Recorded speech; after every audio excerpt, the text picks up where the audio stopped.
Assalamualaikum warahmatullahi wabarakatuh teman-teman.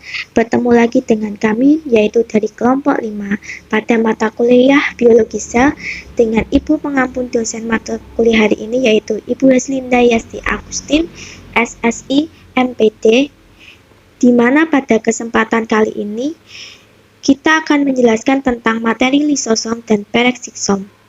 Adapun anggota-anggota kami yaitu saya sendiri Fani Mutia Aksan, teman saya yaitu Tiara Ayu Ardita dan Muhammad Ismail. Oke, sebelum saya menyampaikan materi kali ini, perkenalkan saya Fani Mutia Aksan dengan nomor NIM 12620821300. Saya di sini bertugas sebagai pemateri yang akan menjelaskan mengenai lisosom. Sebelum kita membahas tentang materi lisosom, apa kalian tahu lisosom itu apa? Di mana kita bisa menjumpai sel lisosom ini pada sel tumbuhan ataupun sel hewan. Teman-teman, lisosom dapat kita temukan pada sel hewan. Nah, awal mula ditemukan organel lisosom ini secara tidak langsung atau secara kebetulan ditemukan oleh ilmuwan yang bernama Christian de Duve pada tahun 1950. Penemuan ini muncul dari penemuan tentang enzim yang terlibat dalam metabolisme karbohidrat oleh hati. Beliau juga meneliti di mana pada air suling yang memiliki konsentrasi enzim yang lebih tinggi dibuat dengan larutan sukrosa yang isotonik. Dengan kata lain, kandungan pada enzim akan tinggi jika melalui proses penyimpanan dalam jangka waktu panjang daripada saat kondisi masih segar. Dan penemuan kali ini, yaitu enzim hidrolik lain juga menunjukkan hasil yang sama. Dengan kata lain, zat yang mengandung enzim hidrolik inilah yang kita sebut dengan lisosom. Lisosom ini berbentuk seperti kantung kecil ataupun vesikula dengan selaput tunggal dan mengandung enzim fosfat asam yang menunjukkan bahwa enzim tersebut penanda lisosom. Lisosom sendiri memiliki membran yang bersifat asam dengan pH 5. Agar efisien atau fungsi dari enzim yang terdapat pada membran lisosom ini harus lebih rendah daripada pH sitosol. Pada membran lisosom juga terdapat pompa ion H+ untuk memasukkan ion H+ ke dalam lisosom sehingga pH-nya konstan sekitar 5 sehingga bisa mempertahankan lumennya pada pH yang dibutuhkan. Enzim yang terkandung pada lisosom ini berbagai macam. Pada lisosom ditemukan mulai dari 40 sampai 50 macam enzim hidrolik, di mana enzim-enzim ini masuk ke dalam kelompok fosfate, nuklease, hidrolase, protease, dan enzim pemecah lipid. Dari kesemua enzim tersebut, fosfate adalah yang terbanyak. Enzim tersebut bekerja secara optimal dengan pH sekitar 5. Adapun enzim-enzim yang dihasilkan oleh lisosom beserta substratnya. Teman-teman bisa melihat tabel berikut ini. Inilah contoh-contoh enzim yang dihasilkan oleh lisosom beserta substratnya dan hasil produknya. Lalu bagaimana cara membran lisosom ini agar memiliki pH stabil yaitu 5 dalam kondisi asam? Kita bisa pelajari dengan melihat gambar berikut ini. Gambar berikut ini menjelaskan tentang pompa ion H+. Pada lisosom ini sebenarnya isi dalam lisosom ini ataupun lumen lisosom ini tidak ber-pH 5, melainkan bisa dilepaskan di ber-pH 6 sampai 7.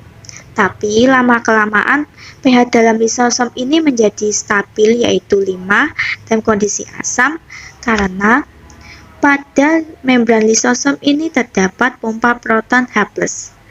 Bisa kita simak pada gambar berikut ini, di mana tugasnya adalah sebagai tempat lewatnya ion H+ dari sitosol ke lumennya. Ion H+ ini dibawa dari sitosol menuju ke lisosom atau membran lisosom. Tugas ion H+ ini adalah mengubah pH lisosom yang awalnya 6 dari 7 ke 5 yang menyebabkan lisosom ini memiliki pH yang stabil yaitu pH 5 dalam kondisi asam. Dan jika selama membran lisosom ini tidak rusak, maka enzim yang ada di dalamnya tidak akan keluar sitosol, di mana sitosol ini memiliki pH sekitar 7-7,2.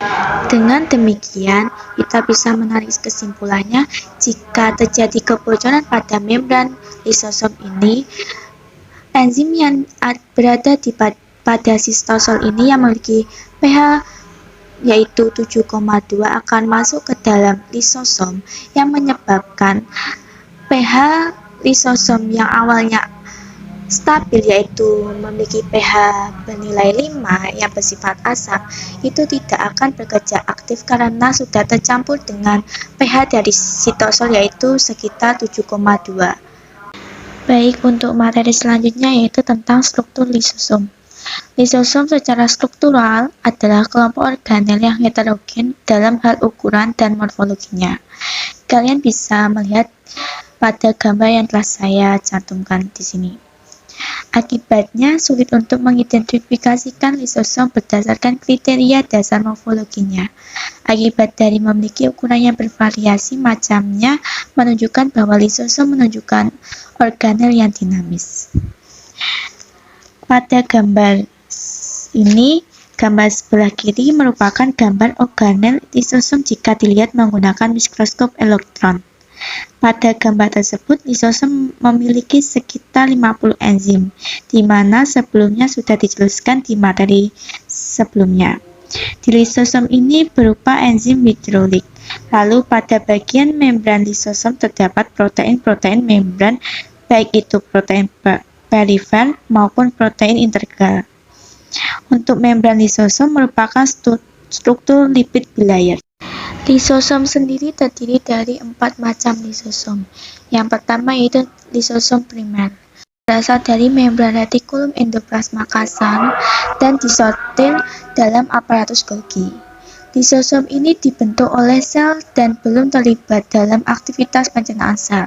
Pada lisosom primer ini memproduksi enzim-enzim yang belum aktif, di mana fungsinya ia sebagai vakuola makanan.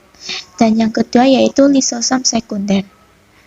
Lisosom sekunder tersebut terbentuk dari ikatan lisosom primer dengan fagosom atau pinosom.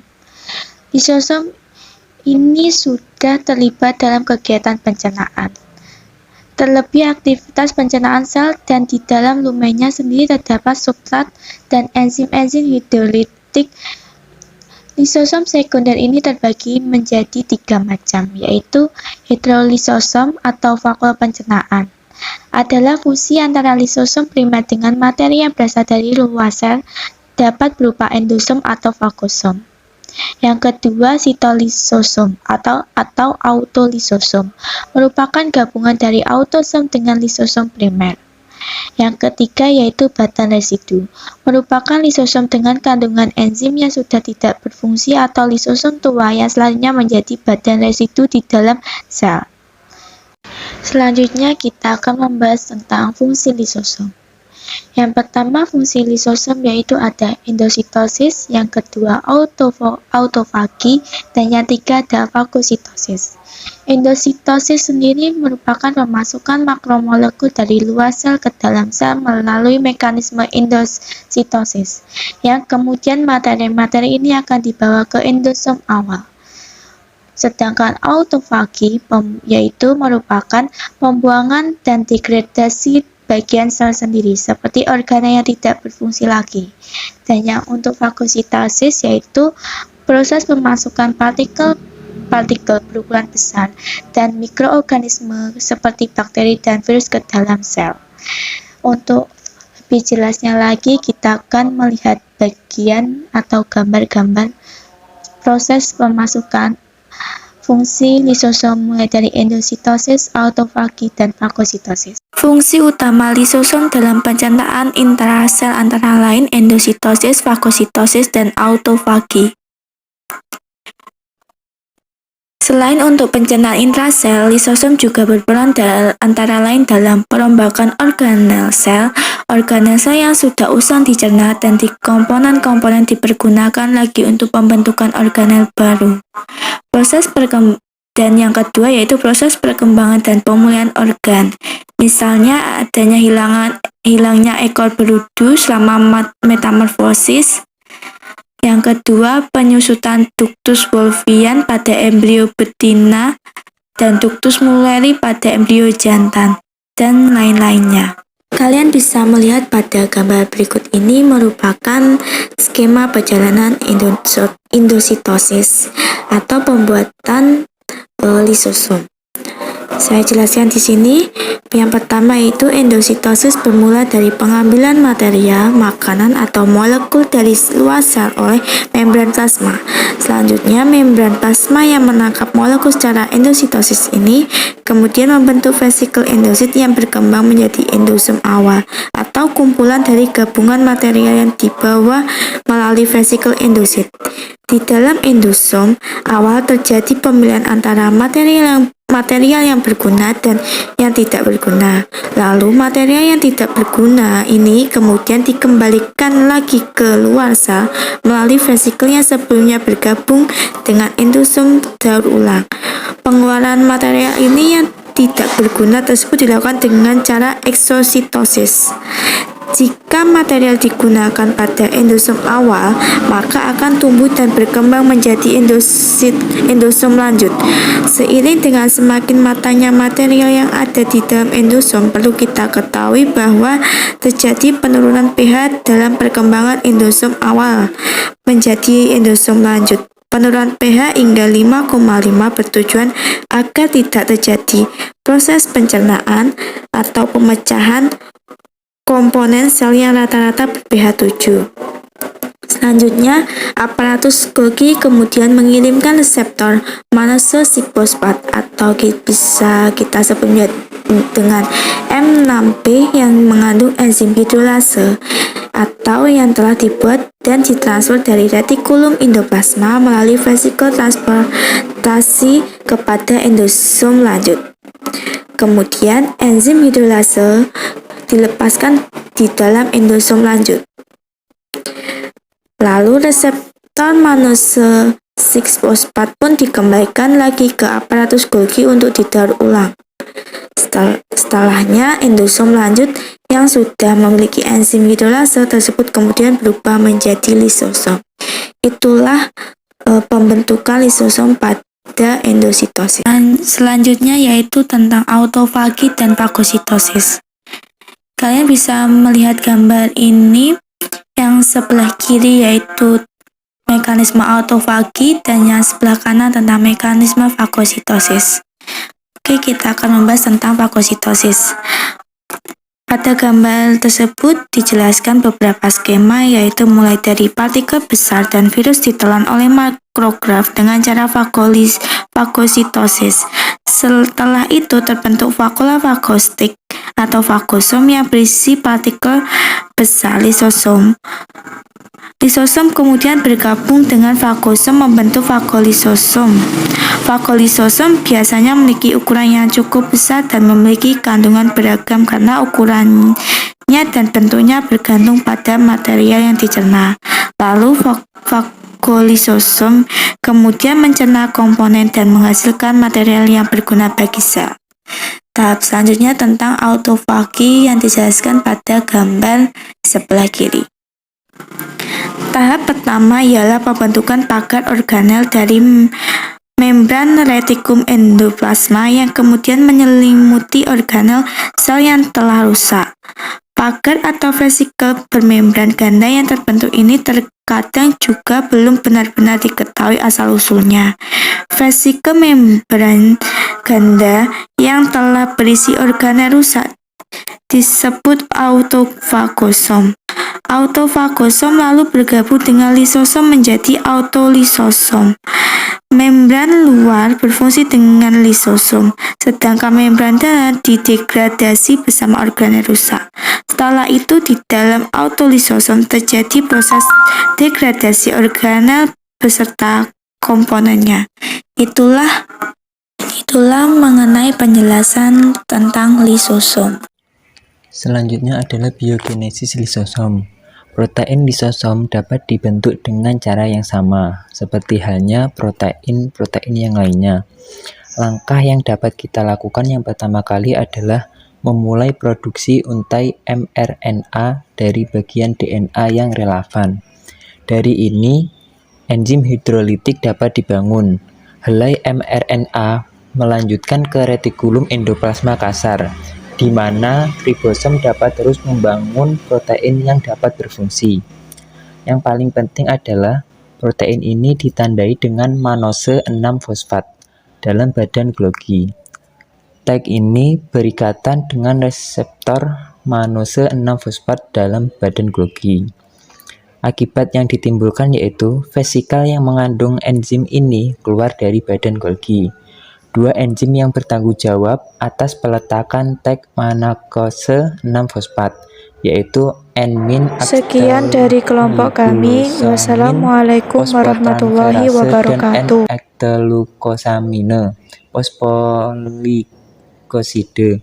Vesikula ini sekarang ini terdapat di sitoplasma.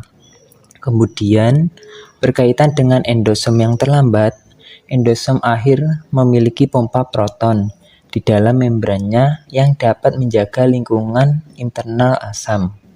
pH yang rendah dapat menyebabkan suatu pemisahan protein dari reseptor mannose 6-fosfat. Reseptor ini kemudian dapat didaur ulang kembali ke peralatan Golgi. Gugus fosfat juga dihilangkan dari tag mannose 6-fosfat yang digunakan untuk mencegah seluruh protein yang kembali ke peralatan Golgi. Endosom pada akhirnya bisa matang menjadi lisosom. Setelah ia dapat menerima enzim dari aparatus Golgi. Selanjutnya yaitu peroksisom. Sebelumnya, apakah kalian sudah mengetahui apa itu peroksisom? Peroksisom merupakan organel yang menyerupai kantong berbentuk agak bulat, yang mengandung butiran kristal yang diselubungi oleh membran tunggal. Peroksisom terbentuk dan tumbuh melalui penggabungan protein dan lipid di dalam sitosol, yang lalu kemudian setelah mencapai ukuran tertentu akan membelah untuk memperbanyak diri. Peroksisom mengandung enzim oksidase dan enzim katalase. Peroksisom mengandung enzim-enzim yang mentransfer hidrogen dari berbagai substrat ke oksigen O2 yang menghasilkan hidrogen peroksida atau H2O2 sebagai produk sampingan yang menjadi sumber nama organel tersebut.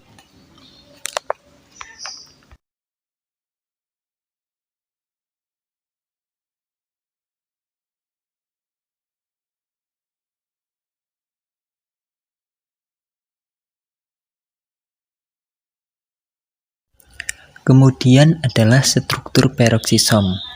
Untuk mengamati suatu struktur peroksisom tidaklah semudah yang kita kira, karena peroksisom mempunyai bentuk yang sangat kecil dan memiliki keperbedaan kepadatan dengan lisosom.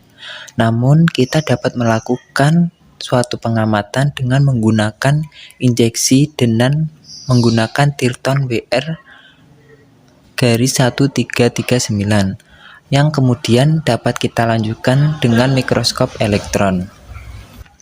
Dari suatu pengamatan tersebut menghasilkan bahwasannya peroksisom mengkonfirmasi memiliki identitas yang sangat unik. Bentuknya kecil seperti bola kasar yang berukuran antara mitokondria dan ribosom. Karena ukuran yang kecil inilah antara 0,2 sampai 2 mikron, peroksisom dimasukkan atau digolongkan dalam benda-benda mikro. Selain itu, peroksisom mempunyai struktur yang terdiri dari kristal-kristal padat dan pekat yang terbungkus oleh satu lapisan membran unit.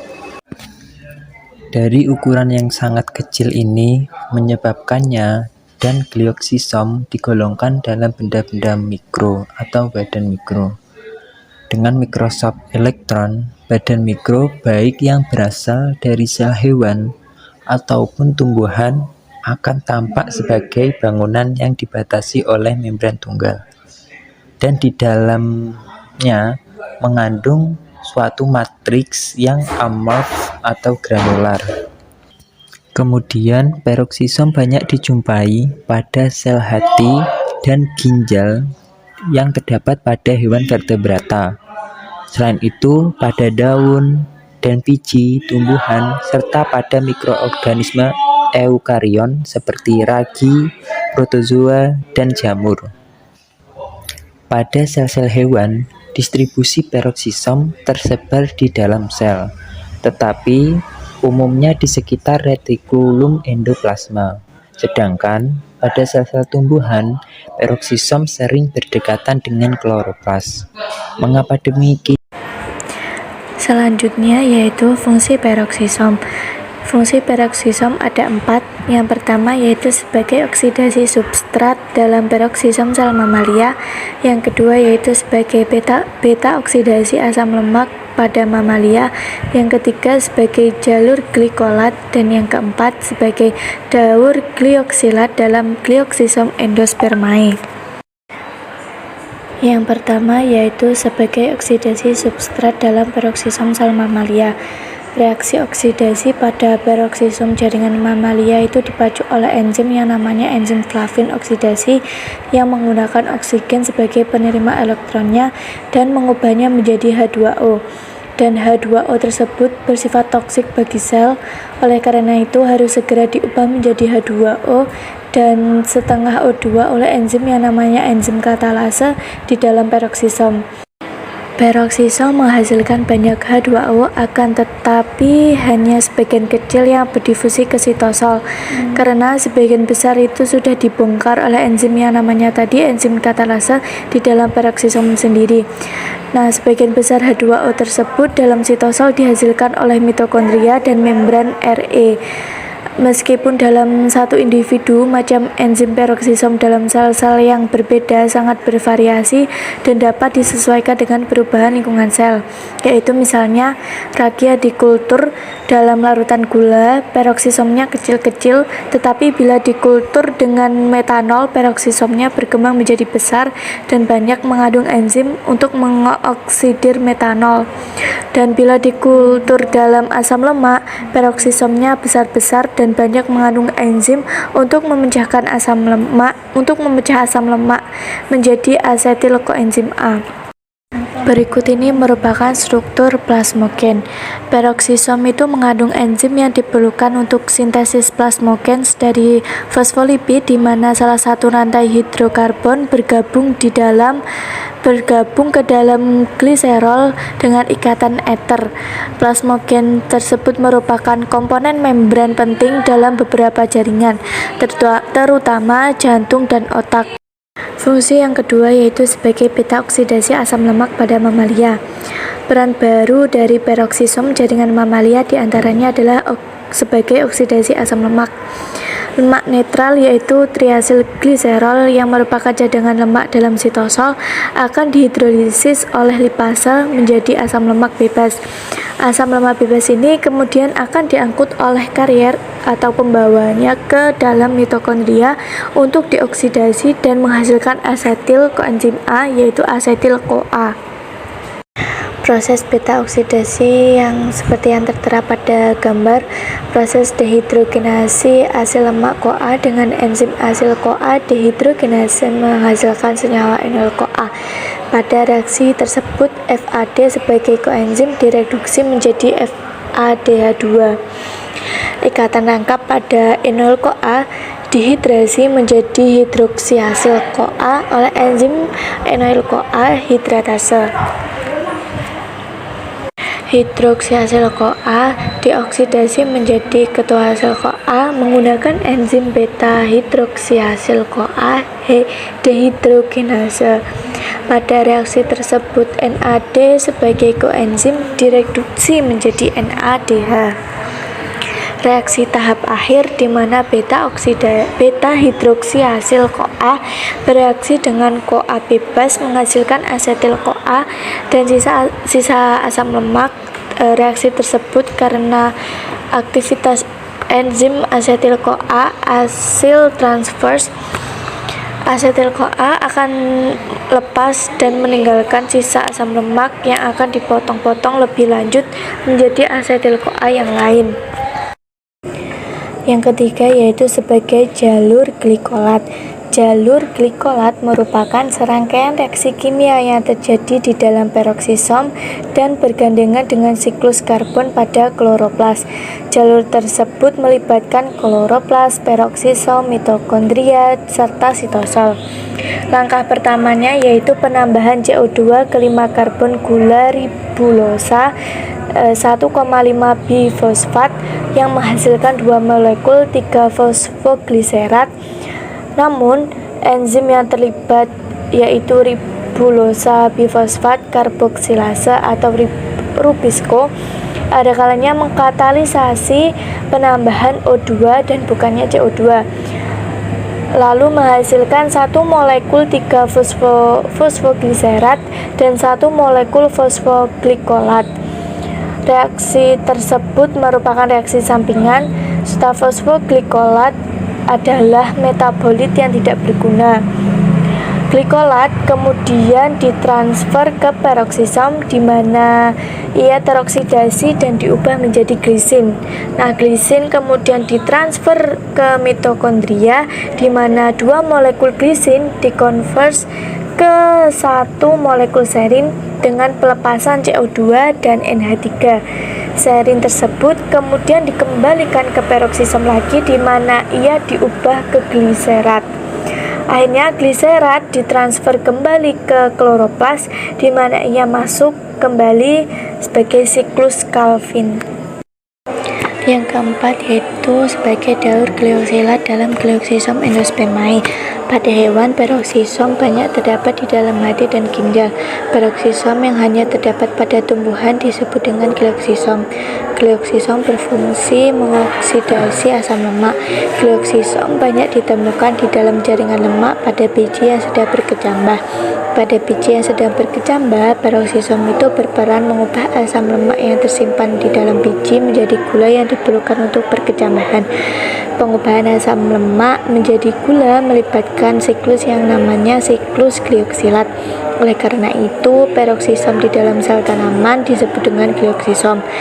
Selanjutnya, siklus glioksilat dihasilkan 2 molekul koenzim A yang selanjutnya dirubah menjadi 1 molekul asam suksinat yang akan digunakan sebagai perazat untuk proses gluconeogenesis dalam mitokondria. Nah, di mitokondria suksinat dirubah menjadi fosfenol pirufat yang akan menjadi glukosa dan kemudian diubah kembali menjadi sukrosa atau monosakarida yang mudah diangkut. Siklus glioksilat tidak dapat terjadi di dalam sel hewan. Oleh karena itu, sel hewan tidak dapat merubah asam lemak menjadi karbohidrat. Selanjutnya yaitu biogenesis peroksisom. Mekanisme biogenesis peroksisom itu rumit dan belum jelas benar. Enzim-enzim di dalam peroksisom itu tidak ditemukan di dalam Ag maupun di dalam Re. Hal tersebut menunjukkan bahwa enzim-enzim tidak disintesis pada Re. Semula diduga membran peroksisom itu berasal di dalam membran Re, tetapi ternyata pada kedua membran tersebut komponen proteinnya itu berbeda. Proses peroksisom tidak mempunyai DNA dan juga ribosom. Jadi semua proteinnya itu disintesis pada ribosom sitoplasma yang dikendalikan oleh DNA inti. Protein membran dan enzim diangkut dari sitosol dengan cara post-translasi. Salah satu enzim yang telah banyak dipelajari ialah katalase. Meskipun sebagian besar peroksin disintesis pada ribosom bebas sitosol dan kemudian diimpor ke peroksisom, percobaan tersebut menunjukkan bahwa perakitan peroksisom itu dimulai pada Re kasar, di mana dua peroksin 3 dan peroksin 19 awalnya melokalisasi. Peroksin 3 merupakan protein transmembran yang terpisahkan, sementara peroksin 19 adalah protein farnesylate yang ditemukan sebagian besar di dalam sitosol. Peroksin 3 menarik peroksin 19 ke membran Re, di mana interaksi mereka menyebabkan peroksin 3 dan peroksin 19 membentuk vesikel yang kemudian lepas dari Re. Vesikel ini kemudian dapat berdifusi baik dengan peroksisom yang sudah ada atau dengan satu sama lain untuk membentuk peroksisom baru. Peroksisom induk tumbuh karena penambahan protein dari sitosol, kemudian membentuk dua peroksisom